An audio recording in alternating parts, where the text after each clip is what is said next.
कांग्रेस एक बार फिर से मिड टर्म में चीफ मिनिस्टर बदलने की तैयारी कर रही है। हम बात कर रहे हैं कर्नाटका की, और ये चाल कितनी कामयाब होगी 2028 के विधानसभा चुनाव में, ये तो वक्त ही बताएगा। और उससे पहले सिद्धरामैया, क्या ये तय हो गया कि वो चीफ मिनिस्टर की कुर्सी छोड़ देंगे? इस पे भी बहुत सारे सवाल हैं। सिर्फ एक महाराष्ट्र को छोड़कर कहीं और कांग्रेस का मिड टर्म में चीफ मिनिस्टर बदलने का फॉर्मूला कामयाब नहीं हुआ है। और इस बारे में मेरे साथ बात करने के लिए मौजूद है कांग्रेस पर पैनी नजर रखने वाले दो दिग्गज, Puneet Yadav, political editor the federal के, और इसके अलावा Aurangzeb Naqshbandi, senior political analyst है। आप दोनों का बहुत बहुत स्वागत है। सबसे पहले हम पुनीत के पास चलेंगे। पुनीत, क्या ये तय हो गया है कि सिद्धरामैया चीफ मिनिस्टर की कुर्सी छोड़ रहे हैं? जी राजेश, ये तो आप लगभग मान के चलिए कि ये कल, जहां तक मेरी जानकारी है, तो कल या फिर कल दोपहर या शाम तक आपको इसका एक फॉर्मल अनाउंसमेंट आ जाएगा। और आज सिद्धरामैया काफी अपने कैबिनेट के कॉलीग से, सीनियर एमएलए से आज उनकी चर्चा रही। और उस चर्चा के बाद उनके बहुत करीबी जो मंत्री हैं, उनमें से चाहे वो केजे जॉर्ज हों, चाहे वो महादेवप्पा हों, चाहे आरवी देशपांडे साहब हों, सभी ने ये चीज कंफर्म करी है कि सिद्धरामैया रिजाइन कर रहे हैं। एक पक्ष ये भी है लोगों का कि सिद्धरामैया जिस तरह से रिजाइन कर रहे हैं, कांग्रेस हाईकमांड ने एग्जैक्टली ये नहीं सोचा था। उन्हें ये कहा गया था कि आप कुछ दिन सोच लीजिए, सोच विचार करके उन्होंने खुद भी ये चीज कही थी कि अपने एसोसिएट से, कलीग से वो बात करेंगे। और आलाकमान ने उनसे कहा भी था कि ठीक है, आप कुछ दिन सोच लीजिए। और एक लगभग टाइमलाइन जो थी वो ये थी कि जो राज्यसभा के जो चुनाव होने हैं उनके, क्योंकि कैंडिडेट्स अनाउंस होंगे, तो जब वो कैंडिडेट्स अनाउंस होंगे तो लगभग उसी के साथ साथ, और क्योंकि कर्नाटका में जो राज्यसभा के चुनाव होने हैं उन्हीं के साथ विधान परिषद के भी चुनाव होने वहां, तो एमएलसी के कैंडिडेट्स और राज्यसभा के कैंडिडेट्स के साथ ही साथ ये अनाउंसमेंट भी हो जाएगा। क्योंकि एक साथ ही साथ इसमें एक पैकेज डील तरह का था कि सिद्धरामैया अगर स्टेप डाउन करते हैं तो एक पॉसिबिलिटी, ये उनको ऑप्शन एक ये दिया गया था कि वो राज्यसभा के रास्ते दिल्ली आ जाए। तो अब सिद्धरामैया साहब ने उस टाइमलाइन को थोड़ा एडवांस कर दिया। और कल शाम को जब ये सारी बातें, जो एक 6 घंटे की बैठकों का जो दौर चला, उसके बाद में शाम को अपने कई सारे मंत्रियों के साथ वो दिल्ली आए थे। उनमें से कुछ मंत्रियों से कल शाम को वो मिले, और कुछ उन लोगों में से जिनसे हमारी बात हुई, उनका ये कहना था कि हालांकि बहुत लोगों ने, जैसा आमतौर पे होता है कि समर्थकों ने उनसे कहा कि आप by time and don't put in your papers so quickly, पर सिद्धरामैया साहब का ये कहना था कि नहीं, अब मैंने मन बना लिया है, और मेरा अगर इस्तीफा मांग रहे हैं तो मैं इस्तीफा देने में कोई देर अब नहीं करूंगा, और कल या परसों में ही इस्तीफा दे दूंगा। ये उन्होंने अपने समर्थकों से कल शाम को बात कही। तो स्क्रिप्ट लगभग वही है। अब इसके आगे क्या होगा ये देखना पड़ेगा, क्योंकि जहां तक हमें पता चल रहा है, कांग्रेस में लोगों का यह कहना है कि जो नए चीफ मिनिस्टर के साथ साथ एक बहुत ही विस्तृत कैबिनेट एक्सपेंशन, रीशफल की एक्सरसाइज होगी। जो आमतौर पे वो जो नॉर्मल टिंकरिंग होती है कैबिनेट की, कि 4 मंत्री हटा दिए, 2 नए बना दिए, उस तरह का कैबिनेट रीशफल नहीं होगा। एक एक्सपेंसिव एक्सरसाइज होगी, और बहुत सारे नए चेहरे आपको देखने को मिल सकते हैं। तो अब उसमें किस तरह की एक ब्लूप्रिंट तैयार होती है, वहां कौन ज्यादा हावी होता है, वो सारी चीजें अभी उस पर क्लैरिटी नहीं है। पर ये तो बात क्लियर है कि सिद्धारमैया रिजाइन तो करेंगे। मैं औरंगजेब को इस चर्चा में लाना चाहूंगा। औरंगजेब, मैंने पुनीत से यह सवाल इसलिए पूछा था कि हमारे सामने 2022 का एग्जाम्पल है जहां पे अशोक गहलोत को कांग्रेस का राष्ट्रीय अध्यक्ष बनाने की पूरी तैयारी हो गई थी और उसके बाद यह तय हो गया था कि सचिन पायलट उनकी जगह राजस्थान के मुख्यमंत्री बनेंगे। लेकिन फाइनली अशोक पायलट ने माफ कीजिएगा, अशोक गहलोत ने अपने विधायकों की शक्ति प्रदर्शन करके कि मेरे साथ 90 विधायक हैं, वो उस कुर्सी पे बने रहे। और बहुत ही फेमस उनका स्टेटमेंट है कि मैं तो चीफ मिनिस्टर की पोस्ट छोड़ना चाहता हूं लेकिन चीफ मिनिस्टर की पोस्ट मुझे नहीं छोड़ती है। क्या आपको लगता है कि ये फिर से दोहराया जा सकता है कर्नाटक में, या जैसे पुनीत ने कहा कि अब तय है कि अब सिद्धरामैया जा रहे हैं, या अभी भी लास्ट में जाके वो कुछ पेच फंसा देंगे? देखिए, आपको पुनीत ने पूरा ब्यौरा दिया कि क्या होने वाला है, ठीक है। ये तो है जो हमें पता है। जो हमें पता नहीं है वो ये है कि सिद्धरामैया क्या करने वाले हैं, ठीक है। आज ये आप ये मान के चलिए, और आपको ये भी ये है कि सिद्धरामैया इस टाइम कर्नाटका के सबसे पॉपुलर लीडर है, इसमें कोई दो राय नहीं है। और कर्नाटका में कोई और इतना बड़ा पॉपुलर लीडर नहीं। सिद्धरामैया के 2022 में जब 75वां उसका जन्मदिन था, 8 घंटे महाराष्ट्र कर्नाटका हाईवे बंद रहा और कम से कम 8 लाख लोग 10 लाख लोग खुद ही आए अपने से, इसने कोई मोबिलाइजेशन नहीं किया था। और उस आदमी ने 2023 में इलेक्शन जितवाया कांग्रेस को, ठीक है।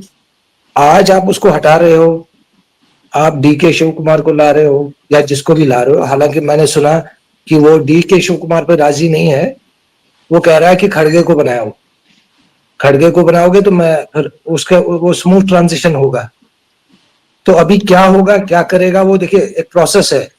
पहले आपको लेजिस्लेटिव पार्टी लीडर चुनना पड़ेगा, दूसरा वो जाके फिर स्टेक क्लेम करेगा गवर्नर के पास। तो वो अभी तक कोई मेरे ख्याल से पुनीत वो कोई आया नहीं है अभी तक, कोई उसका इंफॉर्मेशन की सीएलपी कब है। सीएलपी की मीटिंग कल होनी है, पर कल जो सीएलपी की मीटिंग सुबह बुलाई गई है वो सिद्धारमैया ने बुलाई है। वो जो पार्टी की, हाँ, वो जो पार्टी की जो सीएलपी मीटिंग होती है जिसमें ऑब्जर्वर्स भेजे जाते हैं और वो सारी प्रक्रिया, वो कल नहीं है। उस पर अभी कोई फॉर्मल टाइमलाइन नहीं है। जब तक वो नहीं होगी, एक प्रक्रिया है। आपको सीएलपी में पहले वो रिजाइन करेगा, फिर उसके बाद आपको नया लीडर चुनना। वो ही माना जाएगा जब वो गवर्नर के पास जाएंगे, वही माना जाएगा leader of the ruling party, ठीक है ना। अब ये एक है। दूसरा कि सारे विधायक किसके साथ हैं, ये भी एक बड़ा प्रश्न है। आप अगर मेजॉरिटी देखोगे वो उसी के साथ हैं, ठीक है। वो अगर मान रहा है, सिद्धरामैया अगर मान रहा है कि बहुत ही स्मूथ ट्रांजिशन हो, वो स्टेप डाउन को करने को तैयार है, तो बड़ी बात है। लेकिन मुझे अभी भी उसमें थोड़ा सा लग रहा है कि कहीं ना कहीं हम राजस्थान वाली सिचुएशन में दोबारा देखिए। चले, अगर वो ना भी हो, लेकिन ये कांग्रेस ने अचानक बैठे बैठे एक उड़ता तीर कहते हैं इसको, लेना, वो ले लिया आपने। उसका एक रीजन आप देखिए, 2021 में जब उन्होंने कैप्टन अमरिंदर को हटा दिया पंजाब में, तब उन्होंने कहा कि हमने एक मास्टर स्ट्रोक लाया चरणजीत चन्नी के फॉर्म में, ठीक है। क्या हुआ मास्टर स्ट्रोक का? दोनों जगह से हार गया बंदा। इनफैक्ट पंजाब में हाईएस्ट दलित पॉपुलेशन है 34%, उन्होंने उसको वोट नहीं किया। और आज तक पंजाब में कांग्रेस ट्रैक पे नहीं आ रही है उसके बाद, ठीक है। आपने जो आप डिसरप्ट कर रहे हो ना, या तो आप पहले देख लो किसको बनाना चाहिए, क्या करना चाहिए, उसके बाद आप उसको एक पूरा अम्मी जामा पहना दो। आपने रैंडमली उस टाइम चन्नी को बनाया। आपने ये सोचा कि बस दलित पॉपुलेशन, इससे दलित खुश हो जाएंगे, हमें वोट करेंगे। ऐसा होता नहीं है जनरल पॉलिटिक्स में, बहुत सारे इफ्स एंड बट्स होते। तो मेरा ये कहना है कि क्या वो अशोक गहलोत को रिपीट करेंगे या मान जाएंगे, ये एक बड़ी बात है देखने का। कल जो पुनीत भी आपको कह रहे थे कि आगे क्या होगा, वो हम कल देखेंगे क्या होगा। तो अगर वो सीधा जाके गवर्नर को रिजाइन करेंगे वो अलग बात है, तब तो फिर स्मूथ ट्रांजिशन होगा। लेकिन आज मैं देख रहा था कई जगह पे अब ये कुर्बा है, सिद्धरमैया कुर्बा है, और ये बहुत ही एग्रेसिव ये है, कम्युनिटी है। दूसरा, इसका एक आइंदा एक इसका हमेशा ये रहा है, प्लैंक रहा है, उसको ये काफी मजबूत करके, जहां डिफरेंट कास्ट लेके चल रहा है ये। आज लिंगायत ने 2-3 उनके ट्वीट्स आप देखिए जो उनके ऑफिशियल अकाउंट्स हैं, कि हमारे को जी ये बहुत है, अब आपको कोई ऐसा लीडर लाना चाहिए जो लिंगायत का भी करके जो सबको करे। सिद्धरमैया जी, येदुरप्पा के बाद सिद्धरमैया ही था, दोनों पॉपुलर लीडर थे, इसके बाद अब कोई है ही नहीं। तो थोड़ा सा वहां से भी स्टार्ट होने लगा है कि ऐसा क्या। तो देखिए, बहुत बड़ी चैलेंज है कांग्रेस को कि क्या वो सारे कास्ट ग्रुप्स को एक साथ रख पाएंगे, नहीं रख पाएंगे, कैसे करेंगे आगे। 2 साल के बाद इलेक्शंस हैं।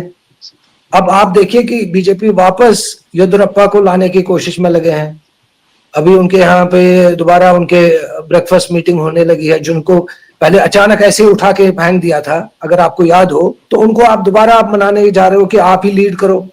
तो ऐसा है, जो देखिए एक स्टेट में जो जिस तरह की चल रहा है, जो जैसे मैं कह रहा हूँ कि जिस तरह की पॉपुलैरिटी सिद्धरमैया का है, ये कांग्रेस को क्या सूझी, ये 2 साल निकाल सकते थे, उसके बाद डीके शिव कुमार ही लीडर था वहां पे, और कोई नहीं था। लेकिन वो इनकी ये था कि जो है, जो जहां स्मूथ चल रही है गवर्नमेंट, जहां वहां डिसरप्ट हमें करना ही करना है, तो इन्होंने वो अब स्टार्ट कर दी उसकी प्रक्रिया। अब देखिए, सिद्धरमैया वो आदमी है जो 2019 में जब कुमारस्वामी की सरकार बनी कोalition में कांग्रेस की, और उसको लगा कि उसके पास कोई काम नहीं है, उसने अपनी सरकार गिरा दी, जिसमें राहुल गांधी ने बाद में ट्वीट भी किया था कि greed of our own party leaders led to the fall of the coalition government. ठीक है, उस आदमी को सिर्फ उस टाइम एलओपी बनना था, उसने अपनी सरकार गिरा दी। अब आप कैसे वो ये करो, सोचे हुए कि वो आपको 2 साल आराम से जीने देगा? जी। मैं वापस बहुत बहुत कठिनाइयों का सामना करना पड़ेगा कांग्रेस पार्टी को, मेरा तो यही मानना है। जी राजेश। पुनीत, एक उदाहरण और है असम का, जहां पे कांग्रेस ने तरुण गोगोई को चीफ मिनिस्टर की पोस्ट से नहीं हटाया और हेमंत विश्व शर्मा कांग्रेस छोड़कर बीजेपी में चले गए। बहुत सारी वजह थी। ऐसा कहा जा रहा था कि हेमंत विश्व शर्मा की पहले से ही बीजेपी से बात हो गई थी, वहां जाने की पूरी तैयारी थी। लेकिन उसके बाद कांग्रेस, सर्बानंद सोनोवाल चीफ मिनिस्टर बने, उसके बाद हेमंत विश्व शर्मा की दूसरी टर्म आ गई है, और कांग्रेस लग नहीं रहा किसी भी सूरत में अभी असम में फिर से दोबारा से कभी सरकार बना पाएगी। हालांकि राजनीति में दिन बदलते देर नहीं लगती, लेकिन अभी जो कांग्रेस की हालत है वो आप जानते हैं। तो एक कहीं ना कहीं ये भी भय है कि सही वक्त पर अगर आपने राजनीतिक उत्तराधिकारी का, नए नेता का चुनाव नहीं किया जो कि आपकी एंटी इनकम्बेंसी को खत्म कर दे और पार्टी में नई जान फूंक दे, तो कर्नाटक जो है वो भी बीजेपी के हाथ में जा सकता है 2028 में। क्या पार्टी नेतृत्व में इस बात का एक एग्जाम्पल सामने है जिसको देखकर डीके शिव कुमार को चीफ मिनिस्टर बनाने की तैयारी चल रही है? देखिए राजेश, अगर आप एग्जाम्पल्स की तलाश कर रहे हैं तो असम का एग्जाम्पल बहुत गलत एग्जाम्पल होगा।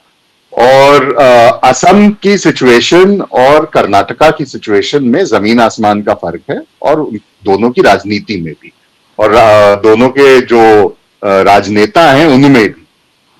कर्नाटका में एक चीज देखिए कि जैसा अभी अंग्रेज भी बता रहे थे, सिद्धरमैया साहब के पास जो एक सोशल कोलिशन है, जो अहिंदा की जो बात हुई, Ahinda basically is a social formation जिसमें अल्पसंख्यक, जो बैकवर्ड कास्ट हैं वो, और दलित्स, ये कोलिशन को अहिंदा कोलिशन कर्नाटका में बोला जाता है। आप अगर कर्नाटका के पिछले 5 या 6 विधानसभा के नतीजे उठा करके देखें तो पूरे देश में कर्नाटका एक वाहिद ऐसा स्टेट होगा जिसमें चाहे कांग्रेस हारे या कांग्रेस जीते, लेकिन कांग्रेस का वोट शेयर हमेशा हाईएस्ट रहता है among all the parties that have contested. जब कांग्रेस हारती है तब भी कांग्रेस का वोट शेयर बीजेपी, जेडीएस दोनों से ज्यादा होता है। अब इसमें लेकिन एक चीज, एक ट्रेंड जो आपको देखना जरूरी है, क्योंकि हम सिद्धारमैया साहब की बात कर रहे हैं। सिद्धारमैया कांग्रेस में आए 2005 के एंड में, 2006 में, और उसके पहले वो जनता दल और जनता दल सेक्युलर वगैरह में नेता थे। सिद्धारमैया के कांग्रेस में आने के बाद 2006 के बाद कांग्रेस जब हारी भी है चुनाव, तो कांग्रेस का वोट शेयर कर्नाटका में कभी भी 36-37% से नीचे नहीं गया है हारने के बाद, और 80 सीट से नीचे नहीं हुई है। Lowest in defeat has been 80 seats. उनके पहले के अगर आप चुनाव देखेंगे तो हालांकि कांग्रेस फिर भी अपना वोट शेयर और एक single largest vote share maintain करती थी, पर सीट्स में बहुत मेजर स्विंग आ जाता था। आप चाहे एस.एन. कृष्णा का दौर देखें, चाहे खड़गे साहब का दौर देखें, उसके पहले के जितने नेता हैं, तो उसमें कांग्रेस का वोट शेयर अच्छा रहता था, दूसरी पार्टी से ज्यादा रहता था, पर जब कांग्रेस चुनाव हारती थी तो बहुत मेजर स्विंग सीट्स में होता था। सिद्धारमैया के आने के बाद से ये एक चीज बहुत क्लियरली बदली है कांग्रेस के पक्ष में कि हारने के बाद भी 80 सीट तक तो कांग्रेस पहुंच जाती है। 80 के ऊपर जितना है दैट इज द बोनस, जो एंटी इनकम्बेंसी बोनस उनको मिल जाता है आप व्हेन अ बीजेपी और जेडीएस गवर्नमेंट फॉल्स। अब उसका एक बड़ा कारण ये अहिंदा सोशल बेस है, जो बहुत स्ट्रांगली कंसोलिडेटेड है विद सिद्धारमैया। अब जाहिर सी बात है, अगर आप उस नुमाइंदे को ही हटा देंगे चीफ मिनिस्टर की पोस्ट से, तो वो सोशल कोलिशन कितना इंटैक्ट रहेगा आपके पार्टी के पीछे। और एक लगभग अहिंदा में आप मानिए कि सिद्धारमैया की वजह से 90-95% कंसोलिडेशन होता था कांग्रेस के साथ। डीके शिव कुमार आते हैं वोकलिगा कम्युनिटी से। क्या डीके शिव कुमार, या आप उनके किसी समर्थक से पूछ लीजिए, सिद्धारमैया के समर्थकों से नहीं पूछिए, डीके शिव कुमार के समर्थकों से पूछ लीजिए कि वोकलिगास की जो वोटर परसेंटेज है, पॉपुलेशन है, उसका 90% क्या वो कंसोलिडेट कर सकते हैं कर्नाटका में? He can not consolidate even the Vokkaligas. Ahinda भूल जाइए, लिंगायत भी भूल जाइए, लेकिन Siddaramaiah over a period of time has become a larger than life politician in Karnataka, जिनका अपना एक अहिंदा सोशल बेस तो है ही, साथ में over a period of time अब वो एक्सेप्टेबल हो गए हैं लिंगायत्स को भी, a certain section even of the Vokkaligas. तो अब ऐसे नेता को आप डिस्टेबलाइज करके, और विधायक जो दल है पार्टी का, जहां 145 एमएलए के करीब हैं कांग्रेस, उन 145 एमएलए में आज भी 106-107 की संख्या है सिद्धारमैया के फेवर। तो वो भी आप दरकिनार करके सिद्धारमैया को हटा के अब आप उनको क्या दे सकते हैं which will be acceptable to Siddaramaiah, वो अपने आप में एक बड़ा सवाल है। और जो एक और चीज इसके साथ मैं जोड़ूंगा, पुनीत आपकी बात को जोड़ दूं कि सिद्धारमैया नीतीश कुमार नहीं है कि वो राज्यसभा के लिए छोड़ देंगे चीफ मिनिस्टर का पद। चीफ मिनिस्टर होता है, राज्यसभा मेंबर तो राज्यसभा मेंबर बहुत सारे। सेहत भी ठीक है, अगर नीतीश कुमार की सेहत पूरी होती बिल्कुल तो आप उनको हटा नहीं सकते थे। जी नहीं, देखिए सिद्धारमैया 78 उनकी एज है, but he is an extremely active politician और अ वेरी फिट पॉलिटिशियन। फर्क बस इतना है सिद्धारमैया में, जो उनके जो साथी समर्थक उनके हैं, जो ये बताते हैं, जिनसे कल भी हमारी और आज दिन भर हमारी काफी लोगों से बातचीत होती रही, उनका ये कहना था कि the only difference that you see in Siddaramaiah from the Siddaramaiah of 2018, क्योंकि 2019 के सरकार गिरने का जिक्र किया औरंगजेब ने, तो 2018-19 के सिद्धारमैया में और आज के सिद्धारमैया में सिर्फ एक एक फर्क उनके समर्थकों का कहना है वो ये है कि आज का जो सिद्धारमैया है वो इंपल्सिव नहीं और बहुत इजीली जो है स्विंग नहीं करते वो पॉलिटिकली कि अभी मैं रिबेल कर दूंगा, अभी मैं रिवोल्ट कर दूंगा, या over displays of rebellion, over displays of dissent, वो उनके नेचर में नहीं है. तो which to me is perhaps even more dangerous, क्योंकि फिर जो होगा वो बिहाइंड द सीन्स होगा. अब वो बिहाइंड द सीन्स जाके शिव कुमार साहब की कुर्सी खींच दें तो पार्टी क्या कर लेगी.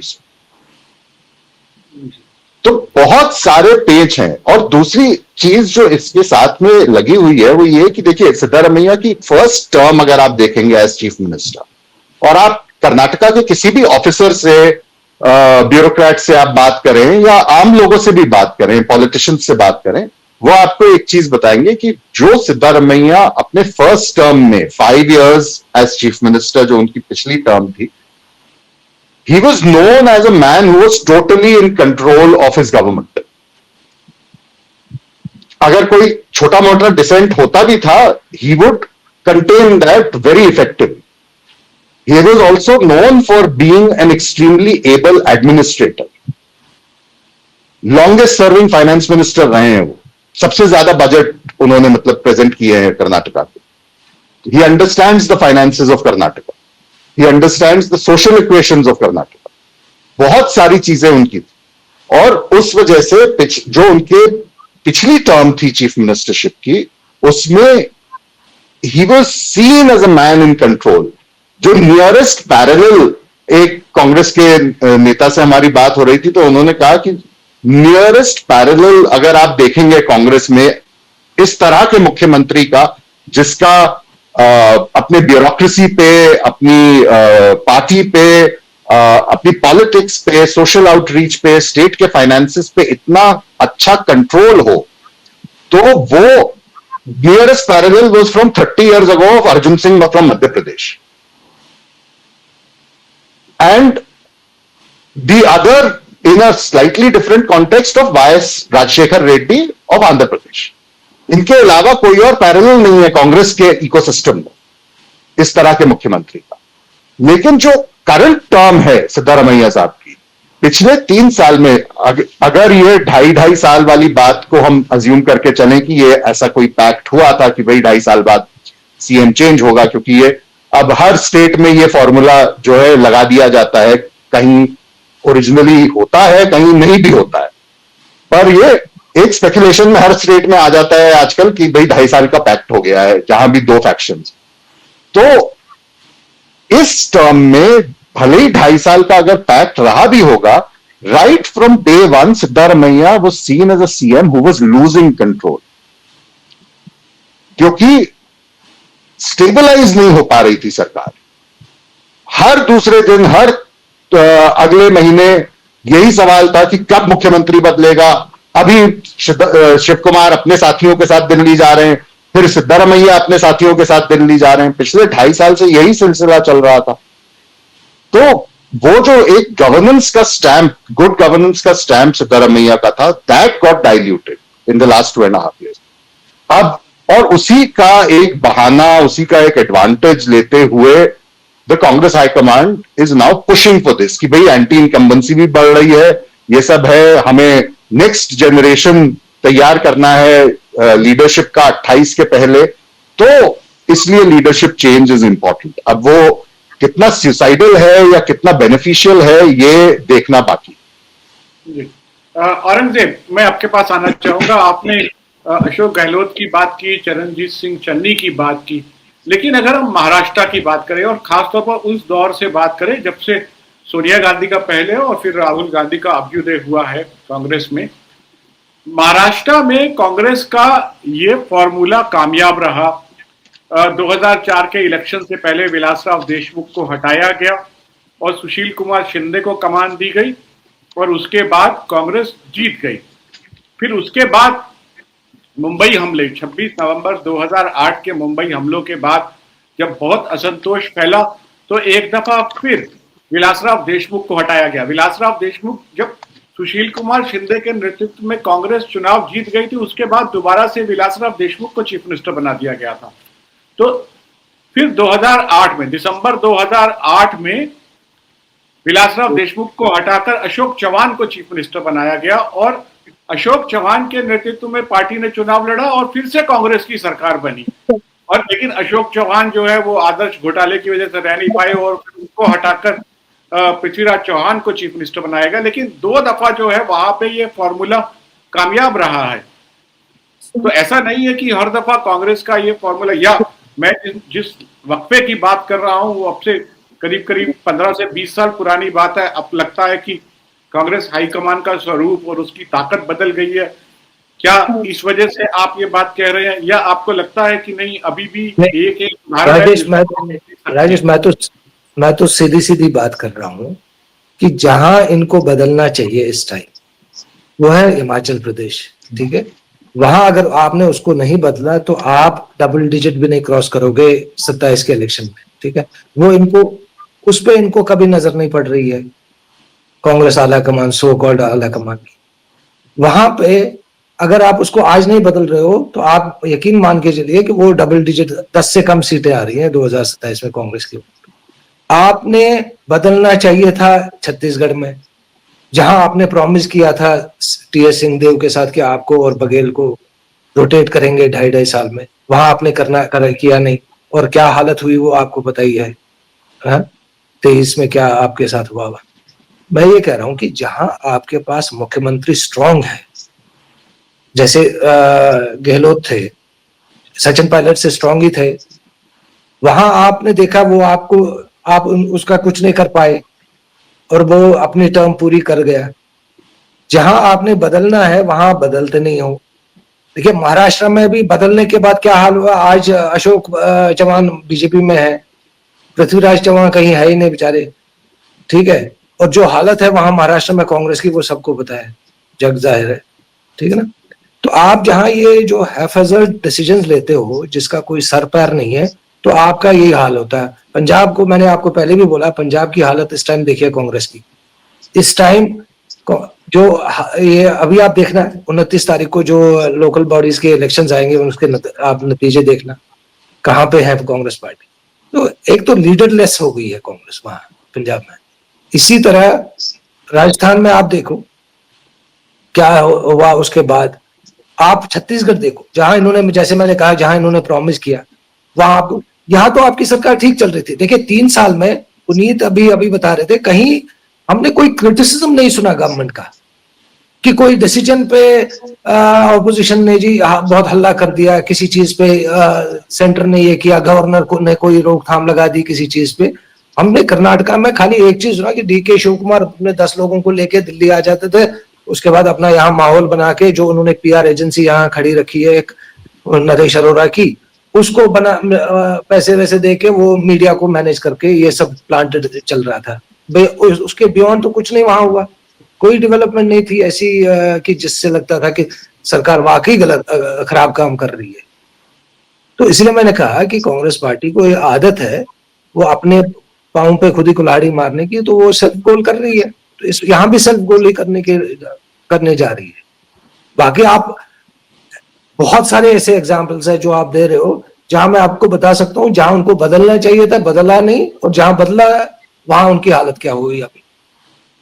तो कुल मिलाकर ये मैं कह रहा हूँ राजेश कि ये जो डिसीजन है अगर इसको हटा रहे हैं और वो मान रहा है ना, तो बहुत बड़ा डिसीजन है। कांग्रेस हाईकमांड अपना रिट ऐसे नहीं करेगा। आपने एक बहुत ही हाईली इनकॉम्पिटेंट आदमी को अपना जनरल सेक्रेटरी इंचार्ज रखा है, बहुत ही इनकॉम्पिटेंट। उसकी वजह से आप देखो हालत क्या है पार्टी की आज। जमीनी इन्होंने जन संगठन कहाँ है वो, उसको कांग्रेस पार्टी के ही लोग कहते हैं विसर्जन संगठन जो है, ठीक है। तो क्या हो गया उसका, वो अभी मुख्यमंत्री बनना चाहता था केरला, किस बेसिस पे? उसका ना वहां कोई आधार ना कुछ ग्राउंड है, तो उसको वो मुख्यमंत्री बनाने जा रहे थे। उस आदमी को लेके आपको किसी ओपोनेंट की जरूरत ही नहीं है। अगर वो आपका जनरल सेक्रेटरी ऑर्गेनाइजेशन तो आप समझ लो कि आप खत्म।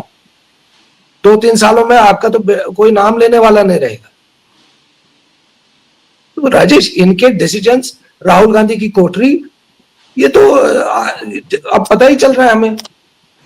2014 के बाद अब देखिए, कर्नाटका, तेलंगाना, ये 2-3 इलेक्शन छोड़ के केरला तो बहुत ज्यादा एंटी इनकम्बेंसी थी सीपीएम, खासकर चीफ मिनिस्टर पिनराई विजयन के खिलाफ।